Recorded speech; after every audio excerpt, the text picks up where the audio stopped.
guys, so I'm just really in the mood at the moment for just developing these really quick little projects, just because I'm a bit time pushed, and it's really satisfying actually, because it just makes you just get into it.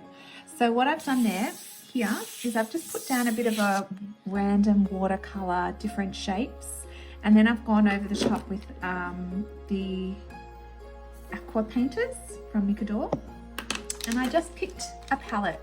So it's amazing, if you just pick a palette that you like, you can really do any shape you want, it doesn't matter, especially if you're going to go over the top of it. And I found some old collage paper and I cut it out and I made some trees, and I'm thinking I might do a bird drawing on top. I'm not quite sure, and I definitely want to put gold in this, so I'm just going to keep going. I thought I'd just tell you what I've been doing and I'll see how it goes. Okay, bye.